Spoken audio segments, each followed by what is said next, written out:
Si vous vous intéressez à la gastronomie, vous avez forcément eu entre les mains l'un des titres de presse dirigés par Anne Luzin, parmi lesquels le célèbre magazine Le Chef.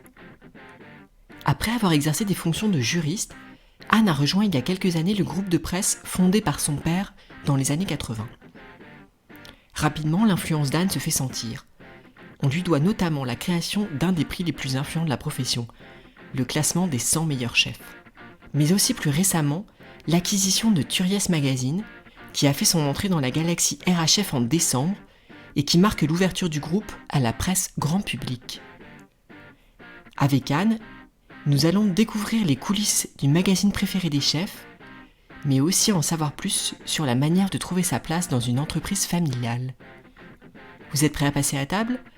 Je suis Adeline Clibota et voici le portrait d'Anne Luzin dans Girls in Food. Bonjour Anne Luzin. Bonjour Adeline.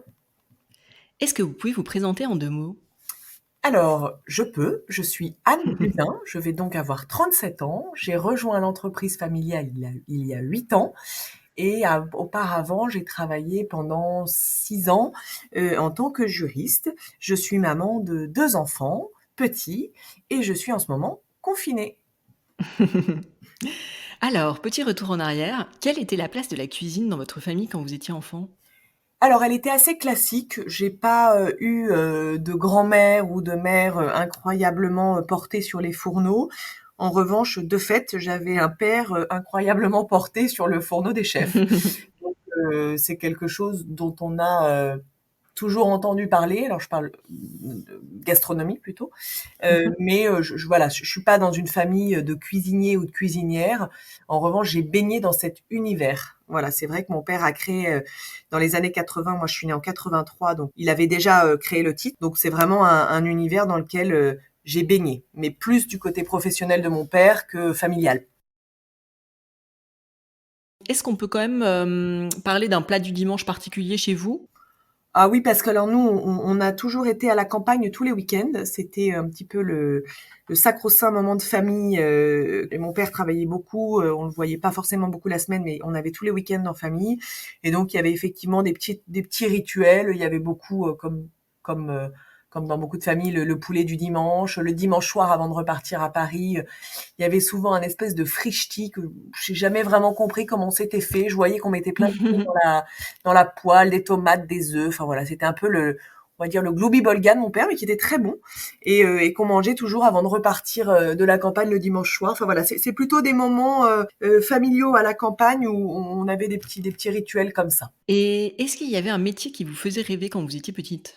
Alors petite, je sais pas à quel moment on situe les petites, mais on va dire adolescente. Moi, je voulais être avocate. C'était mon souhait, ma vocation, ma volonté, mon Graal euh, que j'ai voulu et que je n'ai pas eu, alors que je l'ai tenté plusieurs fois. Et au final, votre premier job, ça a été quoi ? Mon premier job, ça a été juriste en droit des marques dans l'industrie pharmaceutique, tout simplement parce que j'ai fait des études de droit, Mhm. un cursus pardon assez classique. J'ai passé 3 fois le concours du barreau pour être avocate.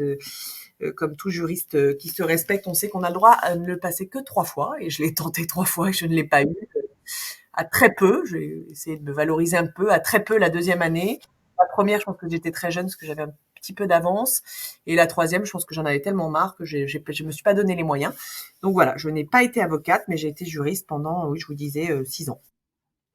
Et à la suite de ça, vous avez intégré l'entreprise familiale après cette première partie de carrière. Exactement, première partie de carrière rigoureuse, structurante et sympa. Mais voilà, mon père est venu me trouver avant l'été, je dirais que c'était 2012 ou 13, pour me proposer de le rejoindre. J'ai beaucoup hésité, j'étais pas trop là-dedans, je m'étais jamais envisagé de travailler avec mon père. Et puis j'étais dans un job depuis 2 ans et demi, j'avais un peu fait le tour, je me suis dit bon, pourquoi ne pas tenter? Si ça marche pas, ça sera une ligne de plus sur mon CV. Et puis si ça marche, l'aventure peut être belle et longue.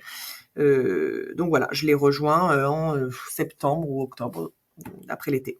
Et donc on a compris dans votre parcours que vous avez baigné depuis toujours dans l'édition, professionnelle, culinaire. Mais Mmh. est-ce que vous vous êtes intéressé très jeune à la gastronomie ou est-ce que c'est venu, à l'âge adulte? Non, alors ça serait mentir que de dire que c'est une passion, historique, de ma petite vie. En revanche, c'est sûr qu'on a fait beaucoup, beaucoup, beaucoup de restos étant petit. Donc j'ai baigné dedans, évidemment, j'avais une espèce de fascination pour ces grands chefs, que mon père connaissait, extrêmement bien. Il était à tu et à toi. On était quand même reçus, évidemment très bien dans des endroits qui, quand vous êtes petite fille, sont absolument dingues. Enfin, pour moi, je préférais aller, chez Georges Blanc ou Bernard Loiseau qu'aller chez Disneyland, quoi. Donc c'était un peu, il y avait une espèce de fascination petite.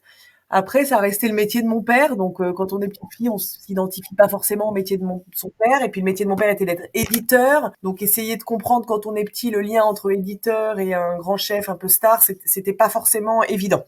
D'ailleurs, vous allez nous en dire plus tout à l'heure sur, en quoi consiste, votre métier. Et est-ce qu'il y a eu un moment où vous vous êtes dit que vous aviez trouvé votre voie?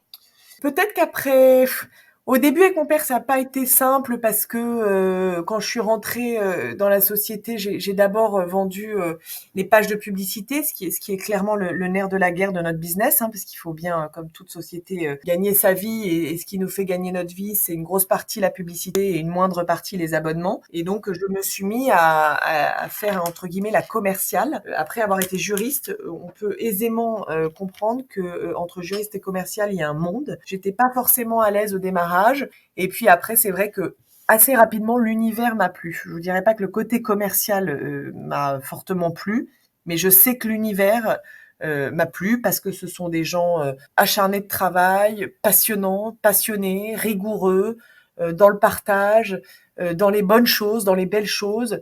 Et voilà, j'étais, comme je vous le disais tout à l'heure, petite fascinée. Bah, cette fascination, elle est revenue en fait au moment où j'ai intégré Mmh. cette entreprise. Quand vous travaillez, alors c'est pas pour eux, mais c'est par ricochet un peu pour eux. En tout cas, vous parlez Avec d'eux. eux, ouais. Pour des gens comme ça, bah, c'est extrêmement motivant. Et c'est un peu, c'est super. Moi, j'adore. Est-ce qu'il y a eu une rencontre décisive, dans votre carrière professionnelle? Je peux dire que oui, c'était à l'époque de mes études de droit. J'ai dû faire un stage, je saurais plus vous dire, je crois que c'était en maîtrise, chez une avocate et j'ai subjuguée par cette femme qui, était associée d'un cabinet d'avocats, que je trouvais belle, que je trouvais dynamique, qui avait 3 enfants, 3 garçons d'ailleurs. En fait, je me disais: «Bah, c'est super, on peut y arriver, on peut avoir des enfants, avoir un métier qu'on aime, être jolie, prendre soin de soi».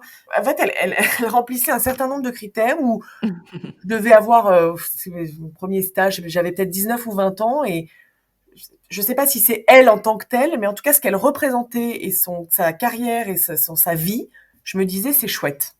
Ça a été un peu un modèle. Alors, au démarrage, un modèle en tant qu'avocate, évidemment. Mais en fait, plus j'ai grandi, plus je me suis dit, c'est un modèle en tant que femme, en fait, d'être épanouie dans son travail, d'être épanouie en tant que mère, d'être épanouie physiquement. Enfin, il y avait plein de choses où je me disais, elle me donne envie, quoi. Et aujourd'hui, donc vous êtes directrice des publications de plusieurs magazines professionnels, Mhm. dont Le Chef. Et de manière plus concrète, en quoi consiste votre métier? C'est ce que je dis souvent, c'est un métier sur le papier éditeur. J'ai envie de dire qu'il est surtout dirigeante ou chef d'entreprise, dans la mesure où quand on a ce rôle-là, on a forcément plusieurs casquettes. On fait plusieurs choses, et surtout dans des sociétés de petite taille où il y a beaucoup de services, il n'y a pas vraiment de management intermédiaire, donc du coup on touche un peu à tout et on essaye d'aiguiller les équipes, et c'est plein de petits pôles différents, et donc d'endosser sur chacun de ces pôles un rôle de manager, de guide, de dirigeante. Et puis à côté de Oui. ça, il y a la partie, je vais pas dire moins sexy, mais celle que je préfère pas, c'est la partie vraiment dirigée en sens chiffres, projet, stratégie, recrutement, enfin voilà, tout ce qui caractérise une société. C'est vraiment multi-casquette, mais c'est surtout guider les gens et emmener l'entreprise, ouais. Et est-ce que vous avez, une journée type ou au contraire, est-ce que vos journées se suivent mais ne se ressemblent pas? Alors, elles se ressemblent pas trop, mais il y a quand même un certain nombre de dénominateurs communs dans les journées. C'est-à-dire que moi, j'essaie d'être au bureau tous les jours déjà, parce que c'est important d'être là pour les équipes, d'avoir une porte ouverte, parce que je crois que quand on est dirigeante d'une société, on est surtout un bureau ouvert avec beaucoup de questionnements. Alors parfois, c'est un peu beaucoup, mais il faut être là pour y répondre. Donc, je suis beaucoup au bureau. J'essaye, bien sûr, d'être un petit peu en rendez-vous clients annonceurs dont je vous parlais tout à l'heure, qui font de la publicité chez nous. C'est important de garder le lien, de se tenir informé de leurs actualités, donc de les voir. Donc ça peut être sous forme de déjeuner, de petit déjeuner. Il y a quelques conférences de presse, évidemment. Mes équipes y vont beaucoup, mais certaines, j'essaye de m'y rendre. Il y a parfois aller en reportage avec mes journalistes. Je le fais pas systématiquement, mais je le fais quand même régulièrement. Il y a aller voir tout l'écosystème de votre profession. Ça peut être aussi bien un syndicat qu'une association. C'est un peu de bureau, beaucoup d'extérieur. C'est pas type, mais c'est globalement, j'essaye de toujours avoir les deux. Ok, donc vous êtes également donc sur le terrain. Ah ça, c'est le moins qu'on puisse dire. Oui, oui. Si on est dans cet écosystème, je pense qu'on a dû me voir au moins une fois. Anne, je voudrais revenir sur, un projet particulièrement intéressant que vous avez lancé, en 2015, qui est, le classement des 100 chefs Oui. et donc qui a un énorme, retentissement et qui est assez différent des autres classements parce que, ce sont des chefs 2 et 3 étoiles qui votent pour leur pairs.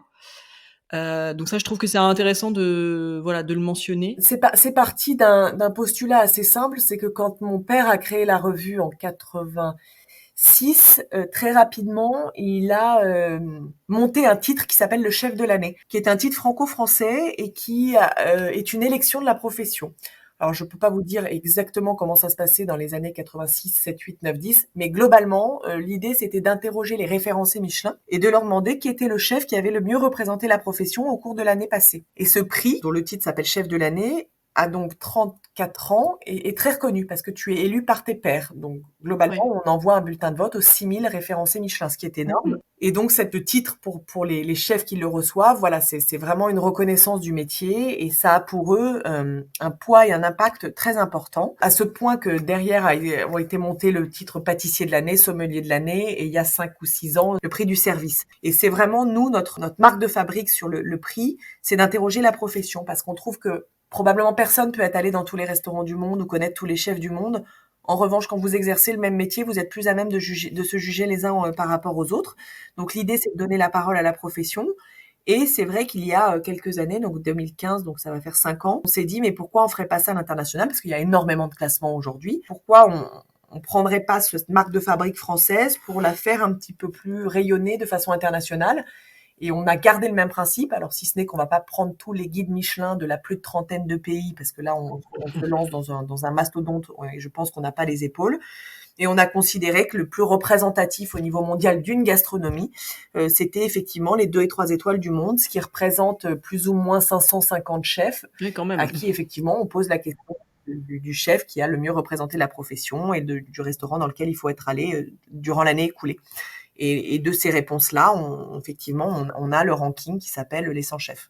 On va parler aussi d'un autre, de vos projets, qui est plus récent. C'est le rachat d'un titre de presse qui s'appelle Turias Magazine, Oui. que les amoureux de pâtisserie connaissent bien. Heu, alors quelle était votre ambition, avec ce titre, quand vous l'avez racheté et voilà, quels sont les projets que vous souhaitez, mettre en place, Je sais pas si on peut parler d'ambition à la base, on va plutôt te parler d'opportunité. Moi, c'est vrai que ça fait bientôt 7 ou 8 ans que je suis dans ce métier-là, donc j'en connais un certain nombre de rouages. On a eu évidemment vent de la vente de ce titre qui a été créé par Yves Turiès, je crois 1 an ou 2 après le chef, en 88 si ma mémoire est bonne. Pour la petite histoire, mon père avait failli racheter ce titre il y a une quinzaine d'années parce que Yves voulait déjà le vendre et puis finalement ça ne s'est pas fait. Et quand on a eu vent de cette vente, voilà, moi je me suis dit c'est une belle opportunité, c'est une corde de plus à mon arc parce que c'est du grand public. C'est un magazine de recettes, j'ai pas de magazine de recettes. En fait, il y avait tout un faisceau de choses qui correspondait à quelque chose de complémentaire à mon offre. ouais, c'est ça, c'est vraiment complémentaire. Voilà. Et je me suis dit, bon, ça serait dommage de passer à côté, sachant que nous, on a quand même un des titres, alors avec le chef et nos autres titres, mais surtout le chef, un titre référent dans la profession. Turiès, c'est une marque assez forte aussi bien auprès des professionnels qu'auprès du grand public, parce que sur les ventes, il y a une partie, il y a autant d'abonnés que de ventes grand public. Donc c'est un très beau magazine. Et voilà, et je me suis dit, c'est peut-être le bon moment. Alors c'est le bon moment, oui et non. C'est jamais le bon moment pour les achats parce que c'est toujours très stressant. Je vous cache pas qu'avec cette année 2020 formidable qui s'annonce en ce moment, c'est encore plus le saut dans le vide. Mais voilà, la vie est faite d'opportunités, faut savoir les saisir. J'espère que je réussirai à transformer l'essai malgré cette passe difficile là du confinement dû au Covid.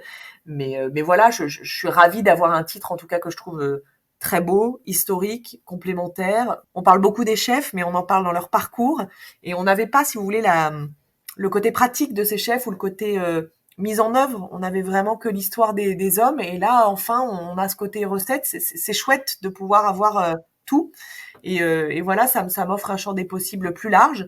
Et puis en plus, la possibilité de parler de plus de chefs. Hein, moi, plus je parle des chefs, plus je vais les voir, plus je suis contente. Donc c'est double dose. Donc plus concrètement, donc on a pu voir déjà dans les éditions de début d'année, les premières parutions, un changement important dans la mise en Tout à page. fait.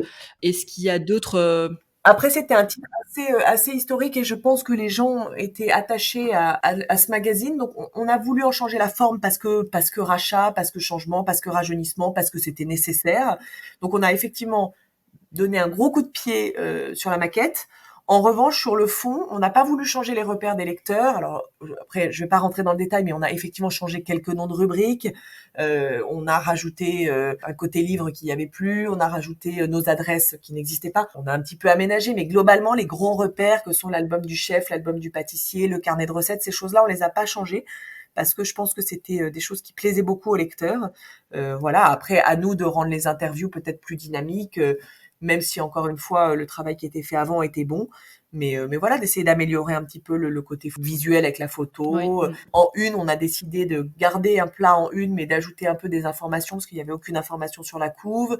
Il y avait des photos de chef en bandeau vertical. Moi, j'aimais pas trop, donc je les ai mis plutôt en quatrième de couve. Enfin voilà, beaucoup d'ajustements. Et puis aussi pour moi, une ouverture vers la pâtisserie, parce que c'est vrai que dans le chef, on parle beaucoup des pâtissiers de restaurants, mais beaucoup moins des pâtissiers boutiques et des artisans de tout type. Et là, c'est vrai que pour moi, c'est une ouverture. Turiès, c'est un magazine qui est quasiment 50% cuisine, 50% pâtisserie. Donc c'est encore une fois une corde de plus à mon arc. Enfin, voilà, je vous dis vraiment dans le côté complémentaire, ça cochait beaucoup de cases. Alors après, voilà, ça a pris du temps parce que faire affaire avec quelqu'un qui a 83 ans, dont le magazine est un bébé historique auquel il tient, c'est pas une mince affaire. Ensuite, racheter de la presse en 2019, quand vous allez voir vos banquiers, c'est pas une mince affaire non plus. Enfin, voilà, c'est un sacré pari, ça a ouais. pris un certain temps, mais on y est arrivé. Voilà, on a repris un petit peu tout ça je vais dire en septembre-octobre, et on a pu mettre notre patte effectivement à partir du mois le premier numéro avec nouvelle maquette, c'était décembre. Donc ça fait là, je vous parle aujourd'hui, j'ai bouclé le dernier là du mois de mai ce matin. Il est parti à l'imprimeur, donc ça fait décembre, janvier, février, mars, avril, mai. C'est le sixième, voilà, Ça y est déjà, presque, ouais, une demi-année d'activité. exactement. Et est-ce qu'il y a d'autres projets, ou d'autres actualités que vous souhaiteriez partager avec nous? Pas vraiment de projet aujourd'hui. On est dans un moment, je crois, assez historique pour l'ensemble du pays, voire du monde. Il est évident que j'ai pas de projet dans l'immédiat. L'absorption de Turiès, c'est quand même un gros paquet cadeau qui va prendre un petit peu de temps. Nous, on a, c'est vrai, des événements dans l'année. Enfin, on a quand même beaucoup de choses. Là, je pense qu'on va passer une année difficile, donc je vais vous dire que l'ambition, c'est de tenir, déjà avant toute chose, c'est de garder mes équipes, de tenir un été, enfin même mars, avril, mai, juin, juillet, août, qui va être assez pénible, et de maintenir le cap. Voilà, c'est déjà une belle ambition de maintenir le cap. Absolument. Mmh. Alors Anne, on va passer à la deuxième partie de l'interview qui est consacrée, aux femmes et à la Mmh. gastronomie. Ma première question, ce sera: est-ce que, selon vous, le fait d'être une femme, ça a eu une incidence d'une manière ou d'une autre dans votre parcours? Hem, j'ai envie de dire non sur le papier, mais si je suis totalement honnête, peut-être que oui. Il y a 2 choses. La 1re, c'est qu'effectivement, c'est un univers assez masculin, donc quand vous êtes une fille, bah, vous dénotez un peu, c'est comme ça. La 2e, c'est que je suis la fille de mon père. Mon père étant quand même alors, sans prétention aucune, mais une petite figure dans l'univers de la gastronomie, moi j'ai la chance d'avoir ce statut de fille d'eux qui fait qu'il y a un respect un peu paternaliste. Enfin, je sais pas trop comment l'exprimer, mais il y a une bienveillance à mon égard qui est assez agréable. Et donc, je dirais qu'être une fille est plutôt un atout. Déjà parce que ça Mhm. change, parce que je suis la fille de quelqu'un qui a fait voilà pas mal de choses pour Qui la compte. profession, et parce que ça amène peut-être un regard un peu différent. Voilà, c'est une question qui est pas facile. Moi, je suis pas féministe dans l'âme, même si je suis pour une égalité de beaucoup de choses, même si sans rentrer dans Ah le bah, détail, il y a quand même ça ressemble à du féminisme. voilà, non mais après il y a si on peut dire des inégalités, c'est pas des inégalités, mais je vais dire il y a quand même des différences entre les hommes et les femmes. On peut dire ce qu'on veut, on n'est quand même pas fait du même bois. En tout cas physiquement et physiologiquement, il y a quand même des choses qui diffèrent. En ça, voilà, je me considère pas égale de l'homme à 100%, c'est impossible. En revanche, voilà, dans la façon d'être, d'exercer ses métiers, je vois pas forcément de différence. Oui, non, mais c'est tout l'objet de ce podcast, en fait, de montrer que les femmes peuvent, tout aussi bien, exercer ces métiers. Voilà, et moi Heu, je considère pas que les gens, je vous dis, à part ce côté bienveillance d'une fratrie qui a été dans la gastronomie depuis longtemps, et c'est vrai que ma famille y est, ma sœur également avec son agence. Enfin, on est quand même une fratrie qui existons dans cet univers depuis longtemps, donc il y a une bienveillance. Après, est-ce que si j'avais été un homme, cette bienveillance aurait été différente? En fait, je suis pas capable de vous le dire. Je sais pas. non, bien sûr. Et est-ce qu'il y a beaucoup de femmes dans votre environnement professionnel, enfin, dans votre entreprise? Alors, en fait, ce qui est assez rigolo dans l'univers, on va dire, de la gastronomie, alors moi, je suis plutôt univers de la restauration, hein, si j'englobe la totalité de mes Mmh. titres, mais là, on parle un petit peu plus de gastronomie. Dans l'univers de la gastronomie, c'est-à-dire les gens qui font la gastronomie, il y a peu de femmes. Effectivement, à un certain niveau, j'entends, hein, et, évidemment, si on pense aux livres d'Estérel et de Vérane, il y a quand même des chefs femmes et il y en a beaucoup en France. Simplement, c'est vrai que plus les échelons se montent, force est de constater qu'aujourd'hui, dans les 2 et 3 étoiles, il y a quand même 95% d'hommes. C'est une Mmh. réalité et un constat. Je ne le juge pas, c'est un fait. Oui, oui, Euh, bien sûr. donc c'est vrai que dans les gens qui font ce métier, il y a plus d'hommes. En revanche, dans les gens qui sont dans cet écosystème, alors si je parle par exemple alors moi je suis éditrice, mais des journalistes, des gens qui font de la communication autour des chefs, enfin, si vous élargissez l'écosystème, si vous sortez des chefs purement et simplement, il y a quand même beaucoup de femmes. L'univers de la cuisine est probablement masculin, mais l'écosystème autour est assez mixte, je trouve. Et est-ce que vous avez l'impression que la place des femmes évolue? Est-ce qu'elle a évolué ces dernières années, depuis que vous êtes dans ce milieu-là? Est-ce que vous constatez une évolution ou pas forcément? Je sais pas si sur une période, je vous dis, de 6, 7, 8 ans, j'ai assez de recul pour constater une évolution. Moi, j'étais pas journaliste à la base, je le suis pas, mais en tout cas, je travaille avec beaucoup de journalistes, évidemment. Beaucoup de chefs et beaucoup de pâtissiers disent qu'ils ont de plus en plus de femmes dans leur brigade, donc c'est quelque part ça doit évoluer, et quelque part les mœurs vont dans le bon sens, et c'est difficile de répondre à cette question parce qu'on n'est pas dans les cuisines. On constate moi je vois les brigades, donc il y en a plus, ça c'est certain. Après, est-ce qu'elles restent dans le métier, c'est autre chose.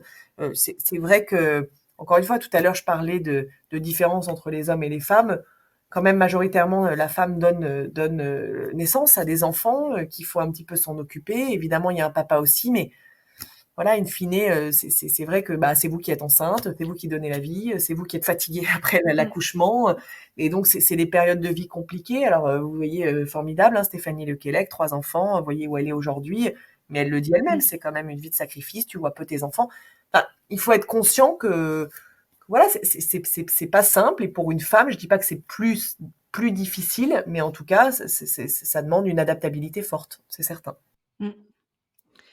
Et est-ce que vous auriez un conseil pour une femme, qui nous écouterait, qui souhaiterait, soit marcher, dans vos pas, et se lancer, dans la presse ou, de manière générale dans la gastronomie? J'ai pas de conseils, à proprement parler. Je dirais juste que s'il y a quelque chose qui vous anime et qui vous passionne, faut aller vers ça. Parce qu'effectivement, le travail, on peut le considérer comme quelque chose d'alimentaire, mais comme on y passe quand même, allez, si on est, si on est honnête, on va dire entre 8 et 10 heures par jour, le but c'est que ça vous fasse un peu vibrer, quoi. Donc, Mmh. si vous avez envie de vous lancer là-dedans, c'est qu'il y a une vraie passion ou en tout cas, il y a un attachement, enfin, il y a un vrai truc. Parce que aller vous lancer dans cet univers-là, juste parce que c'est sympa les photos sur Instagram, ça va être un peu léger. Voilà, l'édition de presse, c'est pas facile. On est plusieurs femmes à l'avoir fait, hein. Regardez Food Pâtisserie, Food Cuisine, ce sont 2 femmes qui l'ont monté et elles le font très bien. Il y a des hommes aussi dans l'édition. Il y a beaucoup de choses. On dit que la presse est morte, mais enfin, je vois qu'il y a quand même pas mal de titres de presse qui fonctionnent encore. Alors après, évidemment, le digital, faut en faire un complément et faut jouer avec. Mais il y a beaucoup de choses qui se font. Et sur le digital, il y a beaucoup de filles qui ont monté pas mal de choses. Après, sur l'univers des cuisines pures, je pense que je suis pas à même de parler de projets de vie en tant que cuisinière ou pâtissière. Encore une fois, s'il y a la passion, s'il y a l'envie, a priori, quand on parle à des femmes chefs ou pâtissières, elles y sont très bien arrivées, hein. Donc, y a pas de raison. Mais vraiment, voilà, il faut faire de son travail un plaisir, même si ça paraît un peu bateau. Et franchement, en ce moment, on est tous confinés. Alors moi, voilà, je dirige une entreprise, donc je viens un petit peu au bureau et encore peu, et je fais attention. Mais en fait, quand on travaille pas, qu'est-ce qu'on s'embête, quoi. Et que c'est bon de travailler. Et en ce moment, on peut le dire, le travail me manque affreusement, mes équipes me manquent, les chefs me manquent. Enfin, voilà. Et quand vous avez ça, bah, vous vous dites, c'est chouette d'avoir un métier qu'on aime, quoi. Pour finir, sur ce sujet des femmes, dans le secteur de la gastronomie, est-ce qu'il y a des femmes, qui ont particulièrement compté pour vous dans votre parcours? Que ce soit des femmes avec qui, vous avez pu travailler ou qui vous ont inspiré sans que vous les connaissiez forcément? Alors vous avez parlé tout à l'heure d'une avocate, qui vous avait un peu servi de modèle, mais est-ce que, depuis, il y a d'autres femmes qui ont compté pour vous? Alors compter, je sais pas si je peux dire ça comme ça. Après, je suis admirative de certains parcours. Si je parle de cuisine, voilà, je vous parlais à l'instant de Stéphanie Lequelec qui a réussi à mener de front une vie de maman et une vie de chef gastronomique récompensé. Et voilà, je suis assez admirative de ces gens-là parce ils arrivent à combiner des choses qui sont pas évidentes. Je vous parlais tout à l'heure de Julie et Muriel qui ont monté Food Pâtisserie, Food Cuisine. Je les connais pas très bien, mais c'est pareil. Je trouve qu'elles arrivent à allier deux choses. En fait, là où pour moi c'est peut-être un petit peu plus difficile quand on est une femme, c'est de devoir jouer plusieurs rôles de façon simultanée. J'ai pas de modèle ni d'inspiration, mais toutes les femmes qui arrivent à faire ça avec brio, bah oui, forcément, je les regarde avec admiration et envie. Alors, je me dévalorise pas en disant ça. A priori, aujourd'hui, on est en 2020 et j'y arrive. Je vous dis, j'ai 2 enfants, j'ai un travail, je dirige des gens, j'aime ce que je fais et c'est que, a priori, je le fais pas trop mal. Mais voilà, c'est vrai que j'ai toujours un peu cette admiration en me disant que je suis pas à leur niveau, alors que j'y suis peut-être. Mais ça, je suis admirative. Il y a aussi, je pourrais parler de Déborah Dupont-Daguet, qui a cette librairie gourmande, qui est Ouais, super qui et est qui, génial, pareil, ouais. est Mmh. maman, qui est passionnée, qui sait tellement de choses. D'Alexia Charrère, qui est à Rungis dans les fruits et légumes, un monde extrêmement difficile aussi. Ouais, le Enfin, verger Saint-Eustache. voilà, voilà, c'est plutôt je sais pas, si c'est de l'admiration, en tout cas, c'est un respect, Mmh. c'est sûr. Alors Anne, on va passer à la dernière partie de l'interview, qui est le questionnaire Girls in Food, donc une série de questions pour, mieux vous connaître. Mhm. Alors, est-ce que vous avez eu un coup de cœur food récent, que ce soit un plat, un lieu, un livre, voilà, que vous souhaiteriez Oh là là, partager? c'est la question difficile pour moi parce que j'associe tellement le lieu au chef et en général le chef est tellement sympa avec moi que je trouve tout le monde très gentil sans être naïve. Coup de cœur, alors c'est pas récent, mais pour la grenouillère d'Alexandre Gauthier parce que c'est tellement atypique. Peut-être Mmh. que c'est ça qui marque le pas. Euh, Coup de cœur chez Tommy Gousset à Paris parce que c'est une gastronomie tellement accessible, sympa et différente. Voilà, c'est une question très difficile, mais voilà, c'est plus je vais dire c'est plus des moments ou des discussions avec les personnes, voilà. Et si on devait résumer votre enfance en un plat, ce serait quoi? Les meringues de ma grand-mère. Est-ce qu'il y a un plat que vous avez goûté et que vous n'avez jamais oublié? Alors je vais répondre un peu de la même façon que de la question précédente. Je me rappelle du plat évidemment, mais je me rappelle surtout du moment, de l'instant et de l'émotion. C'était la poularde en vessie chez Paul Bocuse. C'est pas très original, mais c'est extrêmement marquant. Un plat mythique. Voilà. Est-ce qu'il y a un aliment que vous détestez ? Alors, celui qui me fera aimer les choux de Bruxelles, c'est pas pour tout de suite. Et un produit que vous auriez toujours au frigo ou dans votre placard ? Du fromage. Moi, je suis une passionnée. Possédée même. J'ai un problème, c'est qu'à chaque fois qu'arrive le plateau de fromage, je me dis mince, le pâtissier va vouloir que je goûte au moins un dessert, voire 2, voire 3. Comment je fais si je prends du fromage ? Je peux pas faire dessert. C'est la catastrophe. C'est Le dilemme. exactement, permanent. Quelle est votre recette fétiche, celle que vous faites tout le temps ? Alors, il y en a 2.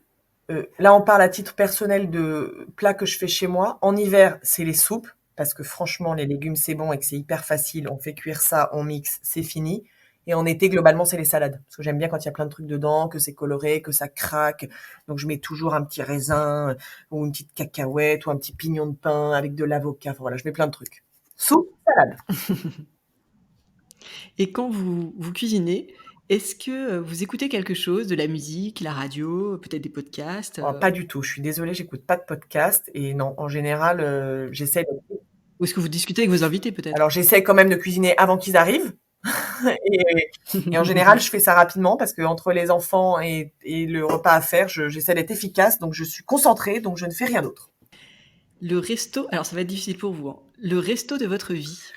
Alors si, ça va être très facile comme réponse parce que ça va être celui que j'ai pas fait et que je rêve de faire, c'est Ultraviolet à Shanghai de Paul Perret. Ah ben vous faites le point avec la question suivante, parce que c'était exactement ça, c'était le resto que vous donneriez cher pour tester. Voilà. Voilà. J'avoue. Vous faites d'une pierre deux Voilà, coups. et en France, j'ai la chance de, on va dire en gastronomie, d'en avoir fait une grande partie, si ce n'est la totalité, quasi. Et voilà. Et comme je vous disais tout à l'heure, chez chacun, j'aime quelque chose. Voilà, c'est un peu ça qui est la réponse de Normand, mais je suis pas normande, c'est un peu ça. Enfin, dernière question. Quelle femme souhaiteriez-vous voir interviewer dans ce podcast ? Les 2 dont je parlais tout à l'heure, par exemple Déborah de la librairie gourmande, Alexia Charrer des Vergers Saint-Eustache, Stéphanie Pellaprade Restopolitane, qui est une bonne amie aussi. Et je pourrais vous en donner plein d'autres, mais vous avez probablement une liste déjà bien longue. Un grand merci Anne Luzin. Avec plaisir. À bientôt. Au revoir. Un grand merci à Anne Luzin pour sa participation à Girls in Food. Si ce podcast vous plaît et que vous souhaitez le partager avec le plus grand nombre, rien de plus simple, mettez-lui 5 étoiles et laissez un commentaire dans l'appli Apple Podcast. J'attends vos réactions sur cet épisode sur Instagram, sur le compte girls.in.food, ainsi que vos suggestions d'invités. À bientôt pour une nouvelle interview de femmes inspirantes.